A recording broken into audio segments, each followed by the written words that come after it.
రాష్ట్రీయ ప్రజా కాంగ్రెస్ వారాంతర సమావేశానికి ఇచ్చేసినటువంటి పార్టీ సెక్యులర్స్ అందరికీ నా ప్రత్యేక ధన్యవాదాలు. ప్రధానంగా ఈరోజు రాజమండ్రి ప్రభుత్వ ఆసుపత్రిలో వైద్యం అంటే రోగులు భయభ్రాంతులకు గురవుతున్నారు, పారిపోతున్నారు. ఎందుచేతంటే అక్కడ బయట దళారులు, ఆ ప్రాంగణం అంతా దళారులు స్వైరవిహారం చేస్తున్నారు. విజిటింగ్ కార్డులు పుచ్చుకొని నేరుగా హాస్పిటల్ వార్డుల్లో కూడా వెళ్ళిపోతున్నారు.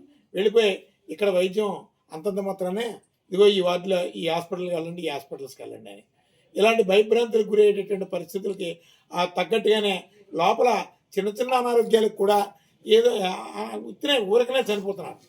అసలు చిన్న చిన్న అనారోగ్యాలను సైతం కాకినాడ గవర్నమెంట్ హాస్పిటల్కి రిఫర్ చేసేస్తున్నారు. అసలు ఉన్నటువంటి ఎవరైనా కొంతమంది ప్రశ్నిస్తే రోగుల హక్కుల కోసం, అలాగే శానిటేషన్ కోసం, డాక్టర్ల పనితీరు మీద ప్రశ్నిస్తే వాళ్ళ మీద దౌర్జన్యాలు చేస్తున్నారు. దౌర్జన్యాలకు తోడు కొంతమంది ఆ బయట అవుట్ పోలీస్ వారిని కూడా తీసుకొని వచ్చి అవసరం అనుకుంటే వాళ్ళ మీద కేసులు కూడా పెట్టిస్తున్నారు. నా నోటీసులోకి ఒక ఇష్యూ కూడా వచ్చింది. ఎంత అన్యాయం అంటే, ఇప్పుడు ప్రభుత్వ ఆసుపత్రిలో వైద్య సేవలు లేవు అనేది అడిగేటటువంటి రైటు ఆ రోగికి ఉంది, రోగి బంధువులకు ఉంది. మరి అక్కడ అడిగితే వాళ్ళ మీద కేసులు పెట్టేటటువంటి దౌర్భాగ్య స్థితి ఈరోజు అక్కడ ఉంది అంటే ఖచ్చితంగా ప్రభుత్వం దృష్టి సారించాలి. రోగులకు భద్రత కల్పించాలి, రోగి బంధువులకు రక్షణ కల్పించాలి. అసలు లోపల ఓ మిషనరీ ఉంది, అలాగే ఏంటి స్కానింగ్ యంత్రాంగాలు, అలాగే ల్యాబ్ టెక్నీషియన్స్, వీళ్ళందరూ కూడా అసలు క్వాలిఫైడా కాదో డౌట్లు వస్తున్నాయి. నేను అక్కడ ల్యాబ్ టెక్నీషియన్స్తో చెక్ చేసినటువంటి బ్లడ్ శాంపిల్స్ కానీ ఏమి బయట తీయించుకుంటే వేరే రిపోర్ట్లు వస్తాయి. అలాగే స్కానింగ్ మిషన్ ఉంది, కోటి రూపాయల పైన పెట్టి కొన్నటువంటి సందర్భం మా అందరికీ తెలుసు. అది ఎందుకు పనికి రాకుండా చేస్తున్నారు. బయట ప్రైవేట్ హాస్పిటల్స్తోని, అలాగే బయట స్కానింగ్ సెంటర్స్తోని టైఅప్ పెట్టుకొని అక్కడ అవసరం తీరకుండా వాళ్ళు బయటే చేయించుకునే విధంగా హాస్పిటల్ సిబ్బంది కూడా, హాస్పిటల్ యంత్రాంగం కూడా ఈ టైపు యాక్టివిటీస్కి సపోర్ట్ చేస్తుందని మేము ఖచ్చితంగా అనుమానిస్తున్నాం. ప్రభుత్వ అక్కడ ఉన్నతాధికారులు కూడా దృష్టి సారించడం లేదు. శానిటేషన్ ఘోరమైనటువంటి పరిస్థితుల్లో ఉంది శానిటేషన్.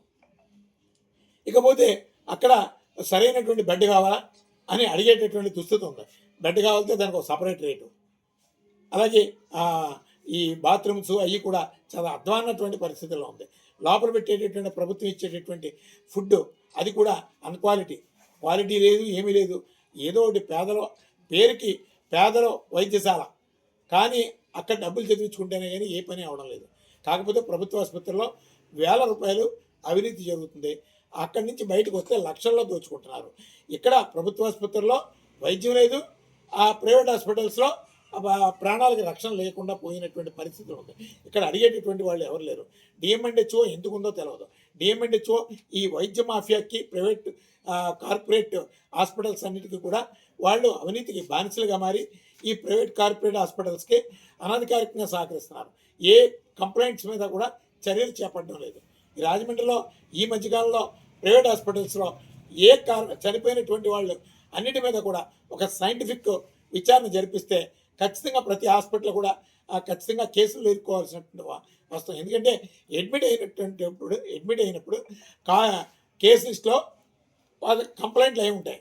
ఆ కంప్లైంట్లకి చనిపోరు, మధ్యలో సివియర్ అవుతుంది, ఆ స్థాయి వెంటిలేటర్ మీద కూడా వెళ్ళిపోతుంది, ఆ స్థాయి ఇంకా చావు చూసేస్తుంది. ఎందుకు ఇవన్నీ అంటే ప్రైవేట్ హాస్పిటల్స్లో కూడా మనం ఏదో పెద్ద ఖరీదైనటువంటి వైద్యం చేయించుకుంటున్నాం, లక్షల రూపాయలు ఖర్చు పెడుతున్నాం అని ధైర్యంగా ఉండడానికి లేదు.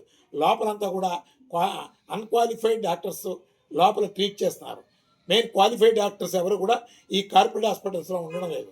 అప్పటికప్పుడు చదువుకొని వచ్చినటువంటి వాళ్ళు, అలాగే హోమియోపతి డాక్టర్స్, అలాగే ఆయుర్వేదం డాక్టర్స్ కూడా లోపల ఎమర్జెన్సీ ట్రీట్మెంట్లో వాళ్ళు కీలక పాత్ర పోషిస్తున్నారు. ఇదంతా కూడా వాళ్ళు ఏంటంటే తక్కువ జీతాలకు వస్తున్నారు కదా అని హాస్పిటల్ మేనేజ్మెంట్ ఆ విధంగా వాళ్ళని ఎంకరేజ్ చేస్తుంది. దీని పర్యావసం ఏంటంటే పేషెంట్లు ఆరోగ్యాలు పాడైపోతున్నాయి, పేషెంట్ల ప్రాణాలు గాలిలో కలిసిపోతున్నాయి. దీని మీద మెడికల్ పరంగా చనిపోతే దానికి సివియర్గా లా పరంగా సరైనటువంటి కాజ్ ఆఫ్ యాక్షన్ ఉండదు.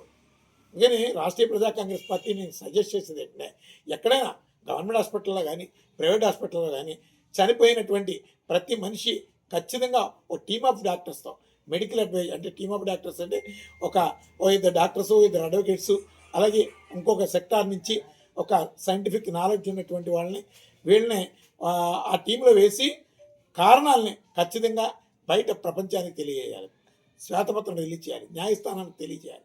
ఎందుకంటే హాస్పిటల్లో చనిపోతే ఎవరికి చీమ కుట్టినట్టు కూడా ఉండడం లేదు. ఈ ఇక్కడ ఏంటంటే డాక్టర్స్ మీద ఎవరికి నమ్మకం లేకుండా ఉండకపోయింది. నిజంగా వేరే కారణం నుంచి చనిపోయినా ఇక్కడ రోగి బంధువులకి ఆందోళన, వీళ్ళు ఏదో చేశారు. మన ఏదో ఇక్కడ రవి హాస్పిటల్ అట, ఆ పేషెంట్ తాలూకా వాళ్ళు లోపల నుంచి చూశారట, డెడ్ బాడీకి వైద్యం చేస్తున్నట్టు వాళ్ళు గుర్తించారు. బయటికి వస్తే ఇంకా డబ్బులు ఇచ్చి బాడీకి తీసుకెళ్ళండి అంటున్నారు. మొత్తం రోగి బంధువులందరూ చాలా పెద్ద స్థాయిలో ఉద్యమాలు చేశారు. అలాగే చాలా హాస్పిటల్స్లో జరుగుతున్నాయి. ప్రతి కార్పొరేట్ హాస్పిటల్లో, ప్రైవేట్ హాస్పిటల్లో జరిగేటటువంటి మరణాలకి కొంతమంది బ్రోకర్స్ ఎక్కువైపోయారు. రాజమండ్రిలో బ్రోకర్స్ ఎక్కువైపోయి వాళ్ళకు రేటు కడుతున్నారు. రేటు కట్టి డాక్టర్స్ దగ్గర వాళ్ళు అవుతున్నారు, బంధువుల దగ్గర. ఇవన్నీ కూడా యథేచ్ఛగా జరుగుతున్నటువంటి పరిణామాలు. అదే మనిషి ప్రాణానికి విలువ ఉండాలి, అలాగే వైద్యపరమైనటువంటి నమ్మకం ఖచ్చితంగా ఉండాలి. ఇవన్నీ జరగాలంటే ప్రభుత్వాలు చిత్తశుద్ధితో ప్రయాణం చేయాలి. అలాగే ఇవన్నిటికీ కూడా ప్రభుత్వ పరంగా కమిటీలు వేయాలి.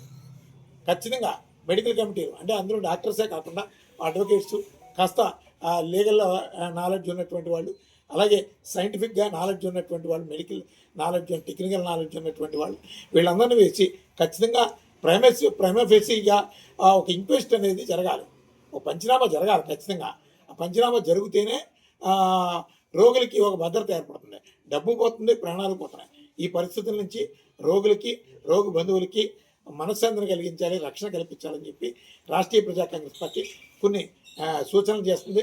అలాగే డిఎంఎండ్హెచ్ఓకి, అలాగే మెడికల్ అండ్ హెల్త్ బోర్డుకి, ఆంధ్రప్రదేశ్ మెడికల్ అండ్ హెల్త్ బోర్డుకి రాష్ట్రీయ ప్రజా కాంగ్రెస్ పార్టీ నుంచి ఒక లిఖితపూర్వమైనటువంటి కంప్లైంట్ కూడా చేసాం. ఖచ్చితంగా దాని మీద రిప్లైస్ ఏమొస్తాయో చూస్తాం. ఈ విధమైనటువంటి కట్టడి చేయకపోతే ఖచ్చితంగా రాష్ట్రీయ ప్రజా కాంగ్రెస్ పార్టీ న్యాయపరమైనటువంటి ప్రణాళిక ద్వారా వాళ్ళకి సరైనటువంటి గుణపాఠం చెప్తామని చెప్పి ఈ సందర్భంగా హెచ్చరిస్తాం.